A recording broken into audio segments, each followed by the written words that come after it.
What's up and welcome back. I'm John Stark, MacTheMovieGuy.com, your favorite blind film critic, and today I'm doing a review of Shadow of the Vampire. It's not quite an anniversary release for this movie, but I decided to go ahead and do it anyway. It's funny because it will actually have an anniversary next year, but, you know, them's the breaks. And this is a film that it's about sort of the making of Nosferatu. So obviously I saw Nosferatu and it made me think of, I actually referenced Shadow of the Vampire in my Nosferatu review, which triggered me to be like, does Shadow of the Vampire have audio description? I found it with audio description. So I wanted to talk about it because Willem Dafoe is excellent in this movie. As is John Malkovich, by the way. I had kind of forgotten how great he was in this movie as well.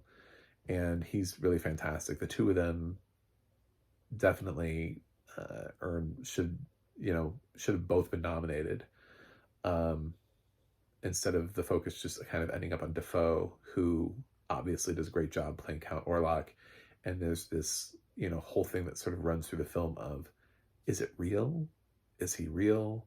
They give him the actor name of Max Scheck, but then it's like, is he just like super method?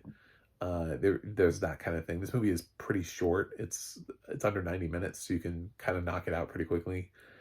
And yeah, it just goes into the filming. Supporting casts include people like Carrie Elways, Udo Kier, and if you really are digging Robert Eggers' Nosferatu, like I did, even without audio description, I just found it so intriguing. Then please check out Shadow of the Vampire. And see sort of at least a version of how this film came to be, like the take, leading a little bit into the urban legends and everything of the time period. I don't know if this is 100% historically accurate. I don't think it's trying to be, but at the same time, it does kind of lean into what it wants to lean into.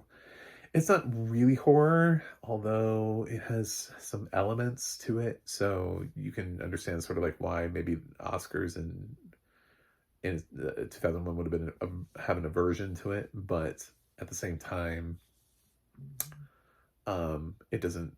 It's more about filmmaking than anything else, and just sort of like feels like Ed Wood in some regards, but instead of about one of the worst movies ever made, one of the film classics, one of the greatest films ever made that people still look to today.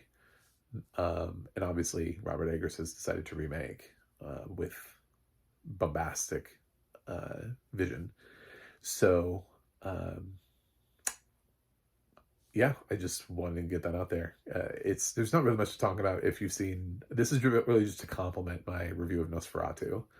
I might even do Nosferatu, the original, is available on YouTube. I might also review that. So you might get a whole lot of Nosferatu the same day. But I like Shadow of the Vampire. And I'll give it an A-. It's not necessarily one of my favorite films of the year, of all time, but I think it's a really well-made movie. So with two really commanding performances. Anyway, that's it. Thanks for watching. Thanks for subscribing. And I'll see you guys on the other side.